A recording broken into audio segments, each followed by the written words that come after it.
皆さんごきげんよう、上川薫です。今回取り上げる話題は、日本による台湾支援、そのワクチン供与について台湾から感謝の声が上がっていますよということについて解説するとともに、2つ目の話題として、もしも中国が台湾に軍事侵攻するようなことがあれば、日本がどのように関わるのか、そのことについて麻生副総理が言及したことについて、台湾で大いに話題になっています。今回はこの2つの話題について取り上げていきましょう。まず第一の話題として、日本が台湾に対してアストラゼネカ製のワクチンを供与することが発表されました。これは以前行われたワクチン供与に続く第2弾の行いなわけですが、台湾の方からは感謝の声が上がっています。一体どのように報道されているのか見ていきましょう。日本、台湾にワクチン113万回分を供与。8日に空輸。蔡総統感謝。茂木外相は6日午前の記者会見で、台湾に対する新型コロナウイルスワクチン追加供与について、イギリスアストラゼネカ製113万回分を8日に台湾に空輸すると発表した。日本政府が台湾にワクチンを提供するのは6月4日以来2度目。蔡英文総統は同日、インスタグラムなどで日本政府に改めて感謝すると表明し、この友情のワクチンによってより多くの台湾人の感染リスクを低下させていくとした。茂木氏は東日本大震災発生時に台湾からいち早く義援金が寄せられたことに触れ、心温まる様々な支援をいただいたと言及。台湾の人々が困難に直面する中、我が国からのワクチンの供与が台湾における新型コロナの感染拡大防止に寄与することを期待していると述べた。日本政府は6月4日にもアストラゼネカ製ワクチン約124万回分を台湾に届けていた。蔡英文総統は外交上における正式な表明と並行する形で Facebook や Twitter などでの感謝表明も行っています。タイムリーに113万回分のワクチンを提供してくれた日本政府に再び感謝いたします。前回の124万回分に続き、度重なるワクチンの提供は対日の絆の証です。この友情のワクチンのおかげで、より多くの台湾人がコロナ感染から守られることになります。ありがとうございます。同様のツイッターでの感謝表明では、まさかの時の友は真の友といった言葉も画像に添えられていました。その他政権幹部の声。頼清徳副総統は Facebook で対日の真の友情と喜びを示し、日本政府に感謝した。総行政委員長首相は6日午前 Facebook で大変感謝していると表明。真の友人はいつも互いに最も必要な時に手を差し伸べる。長年来、対日はいつもこのように互いのことを気にかけてきたと綴った。また、ワクチンのことではないのですが、熱海市で起きた土石流災害についての言及もありました。日本静岡県熱海地区で豪雨による土石流などの被害を受けた方々に心からお見舞いを申し上げます。日本の必要な援助をいつでも提供できるように私たちは用意しています。ちなみにお隣の韓国においては、この静岡県熱海市における土石流災害の時には、インターネット上で日本人に天罰が下ったんだといった書き込みや、被害者が出たことを喜ぶような書き込みなどがネット上に見られたことが日本側へと伝わってきていたりします。一つの出来事についてどのような反応をしているのかを見れば、日本がどの国との関係を強化していくことが大事か、そのようなことがわかる例だと言えます。まず第一に、現在日本国内においては AZ 製のワクチンについては使用はされてはいません。しかし、供給契約を結んだ際には、日本国内における製造の準備も進められており、日本国内の JCR ファーマなどが現役製造の技術投与を受けています。ですから、日本政府が方針を変えて、アストラゼネカのワクチンを日本国内で使うという話にならない限りは、少なくとも台湾に供与するワクチンというものは現在のところ別枠として用意することが可能であり、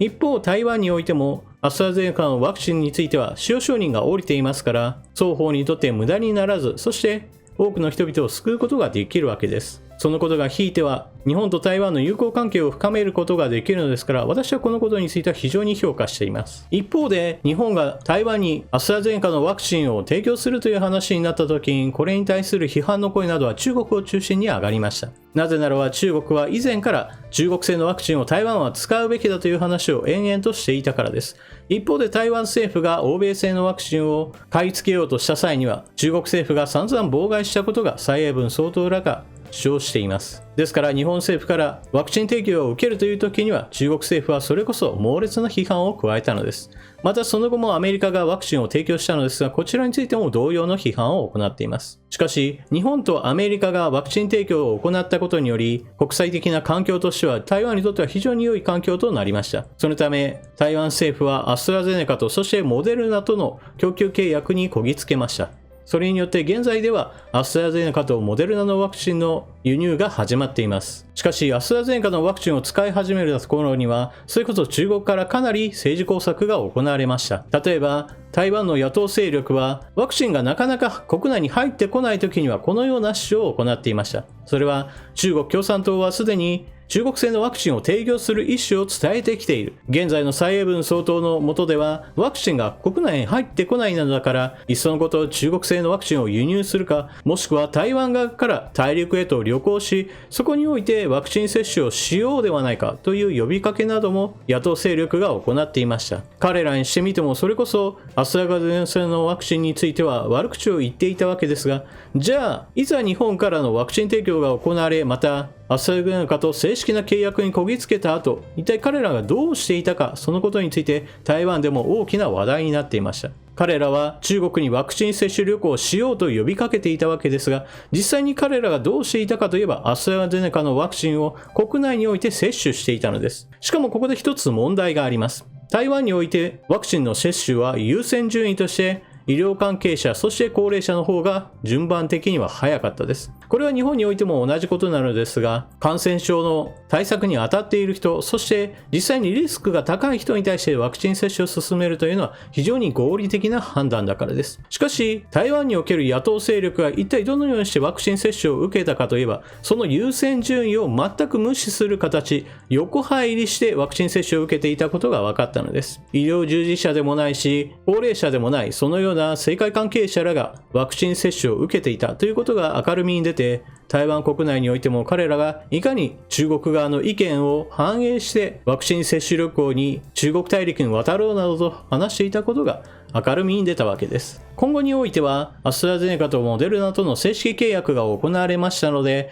台湾におけるワクチン接種というものはどんどんと進んでいくことでしょう。台湾というのは人口としては2300万人と日本よりもはるかに少ないですから、必要量も当然のように少なくなります。また台湾の IT 担当といえばオードリー・タンさんがいます。この人は間違いなく本物の天才ですから、このようなシステム作りというものは非常に得意な人です。ワクチン接種のその取り組みにおいてこうした IT 技術の活用というものがあれば、かなり台湾においてはワクチン接種の進行は早くなるでしょう。今回の日本からの台湾へのワクチン支援というのはまさに日本にとっては中国の影響力を排除するという意味で非常に有効でしたし、また台湾の人々も新型コロナの脅威を少しでも取り除く上で日本からの支援というものを非常に感謝している、双方にとってメリットのある動きでした。日本国内ではあまり評価はされていないかもしれませんが、しかしこのような外交的なポイントを積み重ねていくことが日本の未来にとっても非常に良いことになります。なぜならば台湾は日本からの支援を決して忘れないでしょうし、日本に何かあればそれこそ台湾側の方から支援を申し出てくれるような、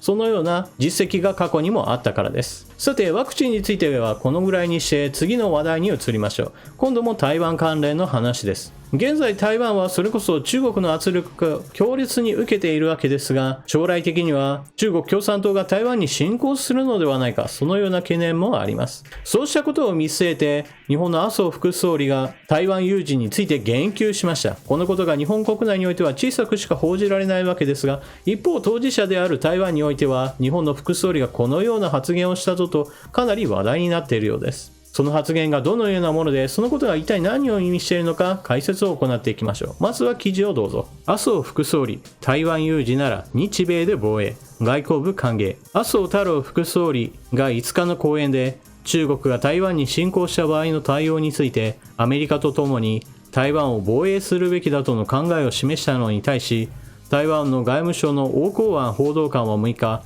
国際社会や各界の友人が台湾海峡の平和と安定に引き続き関心を寄せているとして歓迎する立場を示した。麻生氏は中国による台湾侵攻が日本の安全保障関連法における存立危機事態に当たる可能性があるとの見解を示した。王氏は台湾は中国が対米防衛ラインとする第一列島線上の要衝に位置していることに触れ、地域の安定において鍵となる役割を果たすと指摘。理念の近い国と引き続き連携して民主主義の価値とルールに基づく国際秩序を守り、台湾海峡と地域の平和、安定、繁栄を共に守っていくと述べた。台湾有事というのは中国共産党が人民解放軍を使って台湾に侵攻することを意味しています。しかしこのこと自体はいつ起こるかは誰にもわかりません。例えば偶発的な戦闘が起こるだけかもしれませんし、一方においては本格的な侵攻作戦というものがいつか実際に行われるかもしれない。そのことについては未来を知る人間だければこれを断定することはできません。しかしこのようなことが起こったとしたらどうするかといったことについては事前に考えを巡らせておかなければなりません。備えがなければ何も実際にはできないからです。そういった意味において台湾侵攻がもしも起こったらどうするかというのは少なくともアメリカにおいてはすでに議論がされており、そのために中国の戦力が一体いつどのくらいの規模になるのかというのをかなりアメリカは気にしています。そうした意味においてアメリカが警戒しているのは中国の海軍力の増強であり、その中国海軍の軍事力が高まれば実際に台湾に侵攻する可能性というものが徐々に上がってくることは彼らは承知しています。そして今回の麻生副総理の発言へとつながってくるわけですが、実際問題何が起こるかについてお話をしておきましょう。この話としてなぜ日本も戦いに加わる話になるかといえば、そもそも先ほども述べたようにアメリカは台湾侵攻がもしもあった場合についてはすでに想定済みの話となっています。ですから中国海軍が台湾へと侵攻するようなことを起こせば、まず真っ先にアメリカはこれに援軍として参加するでしょう。少なくとも現在の政治情勢であれば間違いありません。そして米軍が援軍として出るからには一体どこからという話になります。この時可能性が高いのが日本に駐留している米軍です。彼らは決して日本の防衛のためにいるわけではなく、それこそアメリカの戦略上の配置として日本にいるだけです。ですから台湾において何かが起こったのであれば